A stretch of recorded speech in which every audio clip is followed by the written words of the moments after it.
Hey, it's me again. Last time we spoke, I began my solo cross-country trip from Arizona to North Carolina. There's so much more space now, not just in the landscape, but in myself, in my head. Being alone in the desert with nothing but endless pavement has left me feeling both empowered and lonely. The duality of change is a really powerful teacher. I feel like I'm healing. As a sign of affirmation that I'm heading in the right direction, I got a message from an internet friend.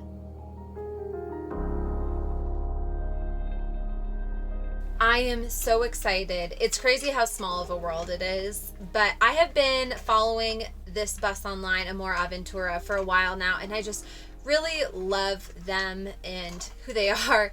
I just think they're awesome people.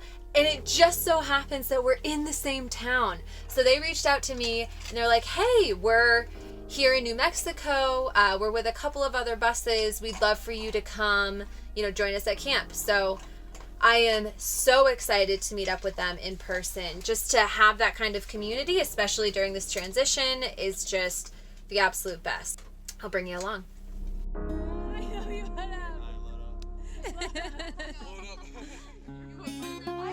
And all of a sudden, amidst the infinite dusty roads of the Arizona desert, there we all were. Perfect strangers from totally different lives and corners of the country. The magic of this lifestyle never ceases to amaze me. Instantaneously, I felt at home. I felt like we had done this a million times and had known each other for decades. There we go. Perhaps in another life we did. That tinge of anxiety from all the changes in my life, feeling lost, all went away. I felt like I belonged here.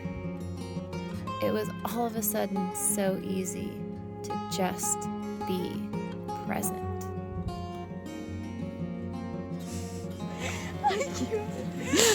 Oh my god, what a baby. I feel like just flex your foot and pick it on the ground. Oh, sweet. So funny. You weren't close enough before, were you? Absolutely not. That's too close. My time with Fiorella, Zach, Blaine, Vanessa, Matt, and Cass was exactly what I needed. These friends were my reminder that I'm always home. When I'm feeling lost in the chaos of life, I always have a home within myself. I can't let the uncertainty of change affect me so much so that I lose the peace of knowing, feeling like I am where I'm supposed to be. I always belong to me. I always belong to the present moment. I must remember that.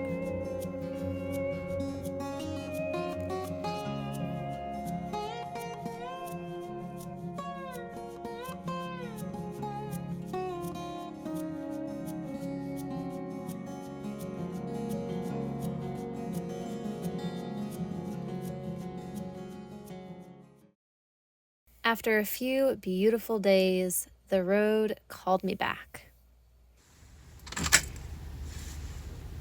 Ready, girl? So I continued on.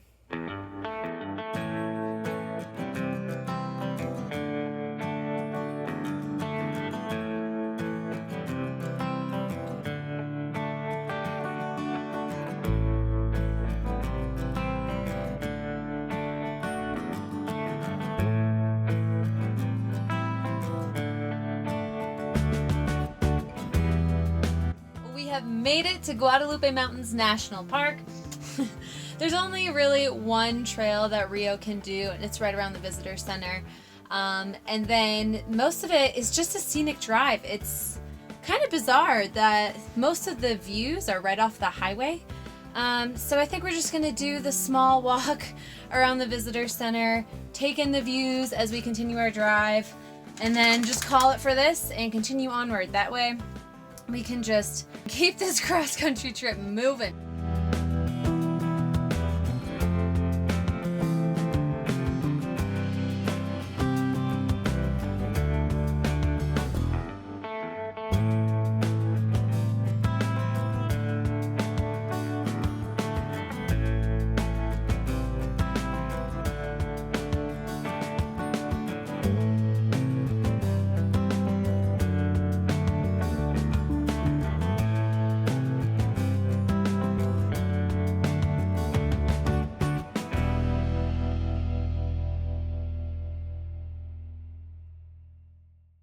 So I crossed the border into Texas. I arrived in what the locals call the Midwest of Texas, the part of Texas where you hold your breath and hope to God you don't break down.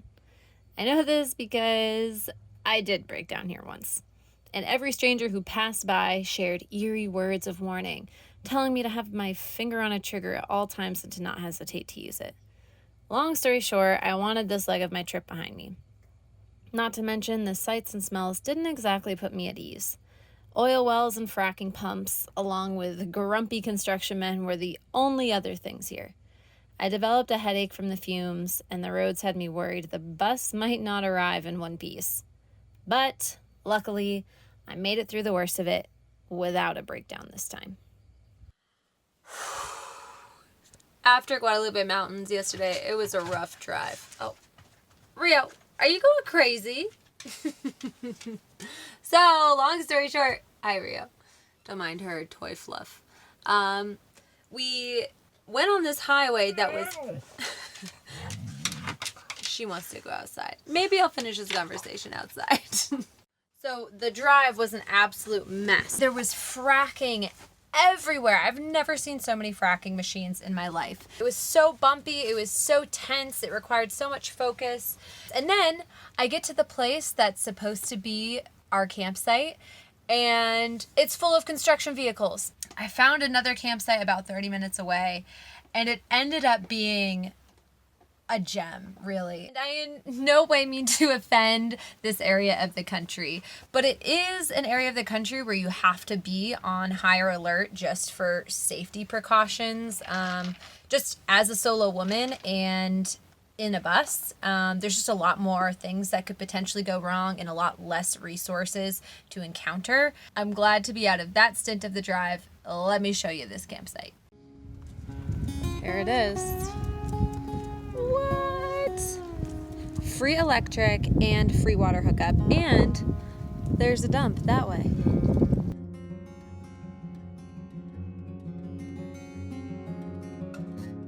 We are for sure in the middle of nowhere. For sure.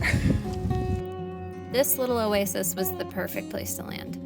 I was still coming off the high from my experience in New Mexico and was feeling in good spirits. I'm grateful I had that time to recenter because little did I know my experience in Texas was about to get more intense. Feeling unsafe as a solo female traveler sucks, but that's a story for the next one. I hope you're well.